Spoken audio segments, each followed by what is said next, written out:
Itu kimia ya, ekstraksi. Baru.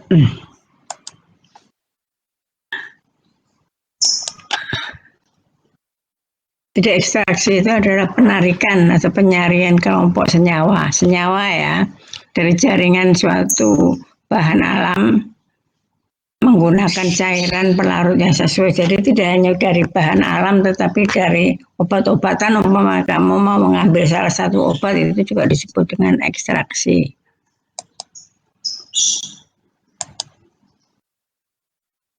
Dan tujuan ekstraksi ini ada macam-macam, ada analisa, ada screening, ada isolasi. Kalau analisa itu untuk identifikasi dan kuantitatif, sedangkan kalau screening itu untuk golongan senyawa dan isolasi itu untuk memperoleh salah satu senyawa yang ada dalam tanaman tersebut.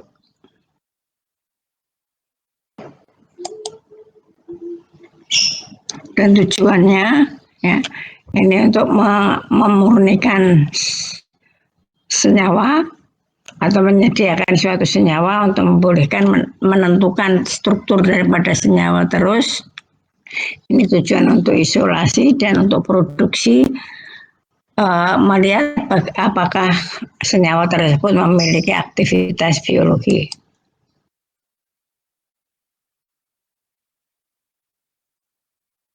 Ini faktor-faktornya, ini saya nggak tahu ini kenapa kok jadi hitam begini ya, harusnya ada ini apa, begitu ya.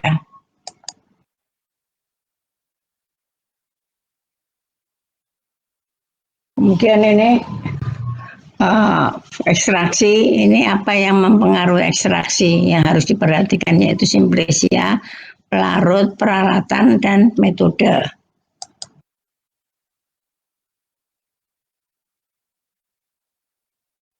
Jadi kita bicara mengenai simplesianya dulu, derajat kehalusannya berapa, golongannya, kandungannya apa, kandungan-kandungan yang lainnya apa, kemudian adanya tebal tipisnya sel-sel daripada simplesia tersebut.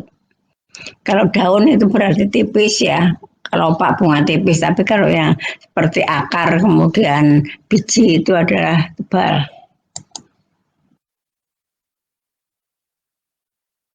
Kemudian kandungan kimia itu ada metabolit primer, metabolit sekunder. Kalau sekunder itu ada udah tahu ya, belajar biokimia, karbohidrat, asam amino lemak, sedangkan metabolit sekunder ini kelompok-kelompok alkaloid, flavonoid dan sebagainya.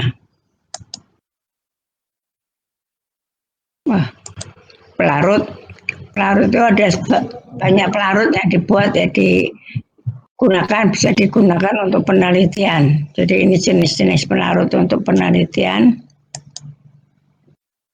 Itu tergantung apa yang akan Anda pakai. Tapi pembelian pelarut biasanya Anda memperhitungkan mudah diperoleh, murah, aman, kemudian sesuai persyaratan dan aturan yang digunakan.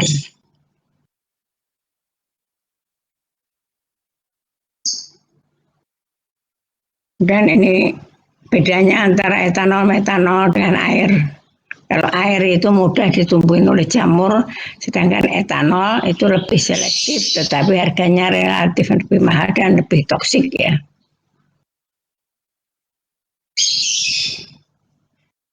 Nah, metodenya ekstraksi itu ada dingin, ada panas. Kalau dingin itu macerasi, perkolasi, kemudian digesti, reflux oxide, itu yang panas.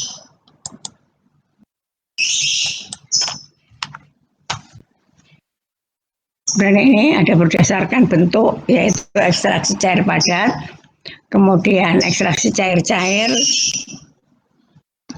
kemudian ada ekstraksi berkesinambungan, sedangkan yang terakhir ada ekstraksi bertahap. Jenis-jenis ekstraksi.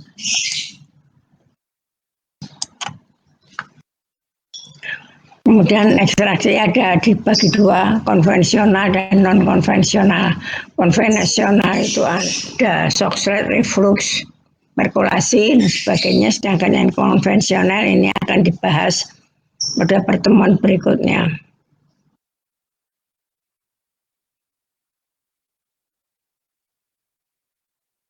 Dan peralatannya peralatannya itu harus volumenya, kapasitasnya berapa harus diperhitungkan, spesifikasi ya mereknya apa dan jenisnya itu apa. Itu mempengaruhi daripada ekstraksi ya.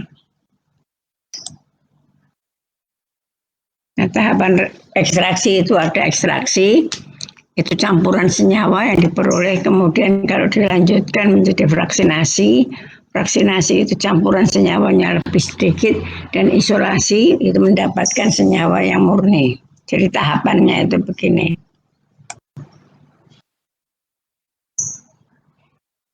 Infus yang pertama, infus itu ada dua, yaitu infusa dan dekokta. Ini bedanya, ini dua-duanya pakai air. Bedanya itu infus itu 15 menit, kalau yang dekokta itu 30 menit.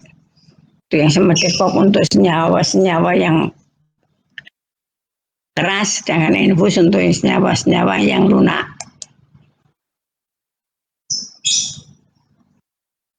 Kemudian maserasi, ini maserasi yang biasa dikerjakan di lab ya, direndam, kemudian dikocok begitu, kemudian setelah waktunya selesai, kemudian akan disaring.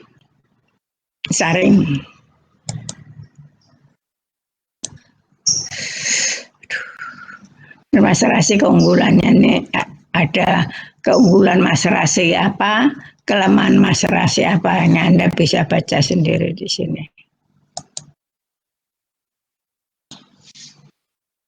Maserasi itu bisa dilakukan remaserasi. Remaserasi itu maserasi yang berulang-ulang. Jadi sudah maserasi pertama, kemudian sudah disaring, ampasnya dimaserasi lagi. Bisa dilakukan dengan pengaduan. Kalau dengan pengaduan ya maserasi dengan pengaduan itu disebutnya kinetik. Kalau bisa dipanaskan, jadi botolnya itu dipanaskan, disebut digesti. Atau kalau maserasi itu sinambung itu alatnya lebih spesifik ya. Jadi pelarutnya didestilasi lagi kemudian dipakai lagi.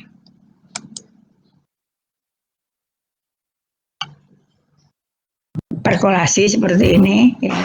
Ini ada yang runcing tetapi ada yang lurus ke bawah ya. Ini waktunya lama, ini Anda perlu baca perkolasi itu kejelekannya apa.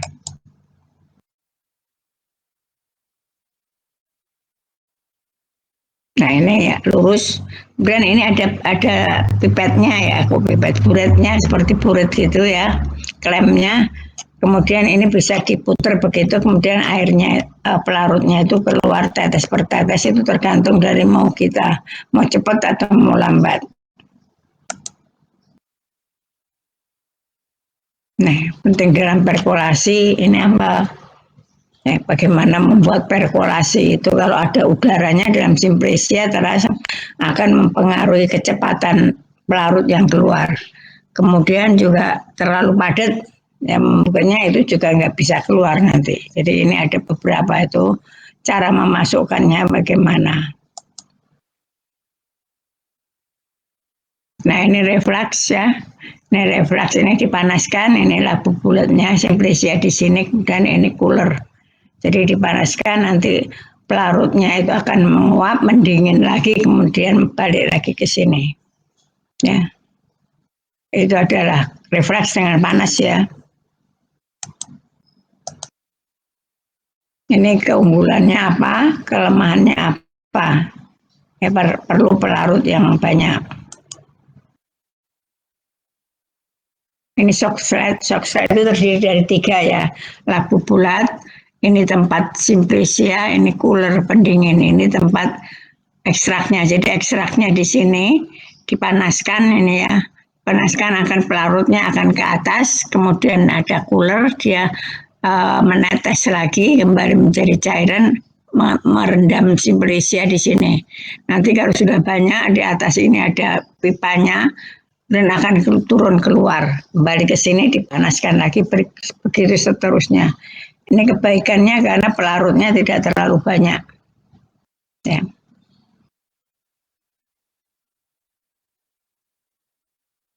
Keunggulan shock slide ini Anda bisa baca tadi, pelarutnya tidak terlalu banyak ya.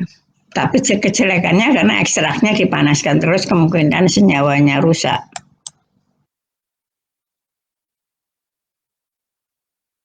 Itu destilasi, ya, ini di sini ada dua, yaitu destilasi air. Destilasi air ini Simplicia, ditambah air dipanaskan kemudian akan menguap, ya, apanya itu pelarutnya, airnya kemudian menguap ke sini akan mencair lagi. Jadi destilasi ini dua senyawa yang titik didihnya berbeda. Jadi yang titik didihnya lebih rendah dia akan menguap dulu. Nah ini destilasi uap, tadi destilasi air. Destilasi uap itu bedanya dengan destilasi air karena adanya generator ini. Generator ini untuk membuat uap, tempatnya berbeda, jadi uapnya itu akan mengalir ke sini, dia akan memanasi daripada Simplicia, dan kemudian uapnya akan didinginkan lagi, akan terpisah. Jadi prinsipnya sama dengan destilasi air, hanya uapnya ini ada membuat uap sendiri kalau tadi dipanaskan.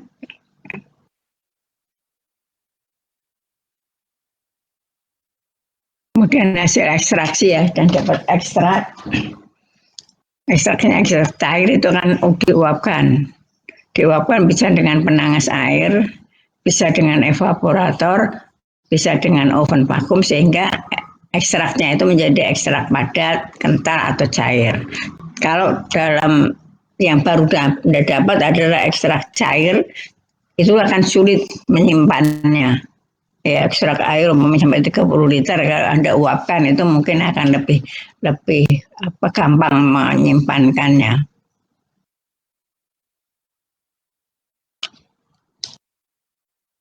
Dan dihitung rendemennya. Jadi setelah Anda kentalkan, ditimbang rendemennya itu berapa. Rendemen itu adalah bobot ekstrak yang ditimbang yang Anda peroleh setelah diuapkan, dibagi dengan bobot bahan yang diekstrak. Ekstraksi Simplicia yang diekstraksi dikali 100%. Ya, ini biasanya kalau habis mengekstraksi mesti harus tahu rendemennya itu berapa. Karena rendemennya itu bisa berbeda-beda. Karena menguapkannya juga berbeda-beda. Ada yang sampai kering sekali, ada cuma setengah, jadi itunya berbeda-beda.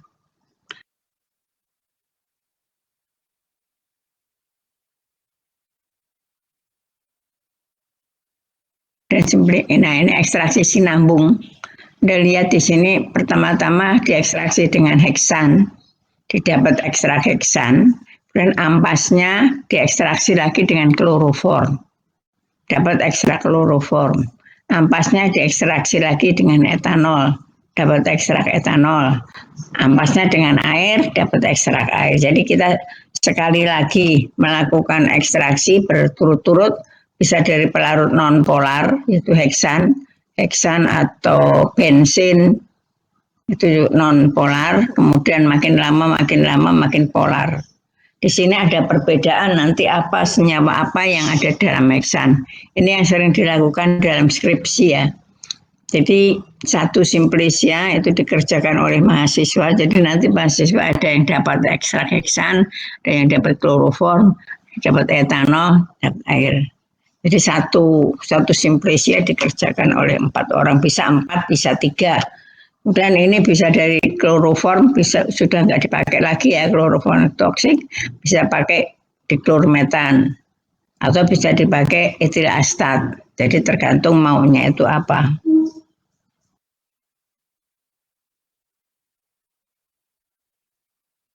Jadi nah ini ekstrak heksan apa ini kandungannya? Ini ekstrak kloroform apa? Ekstrak etanol apa? Ekstrak air apa? Nah ini Anda lihat di kloroform ada flavonoid, di sini ada flavonoid, di etanol ada alkaloid, di kloroform ada alkaloid. Ya, ini sama-sama alkaloid, sama fenol, sama fenol. Tetapi itunya akan berbeda. Ini mungkin alkaloid. Ini mungkin kalau jatuh ini mungkin kalau tolong kenapa ini kok Pak Andra sekali ini?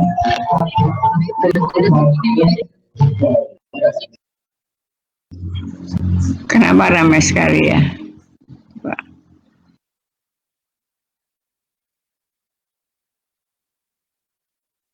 Nah, nanti minggu depan akan diterangkan mengenai non konvensional, ya. Saya kira nggak tahu sama Bu Rini sendiri atau Pak Landi ya, saya kurang paham itunya nanti. Saya kira ini kuliahnya hari ini. Kalau Anda berkenan akan saya teruskan dulu, bisa nggak? Kalau berkenan, ada yang kuliah lagi nggak? Assalamualaikum. Waalaikumsalam, Profesor. Kenapa? Bisa.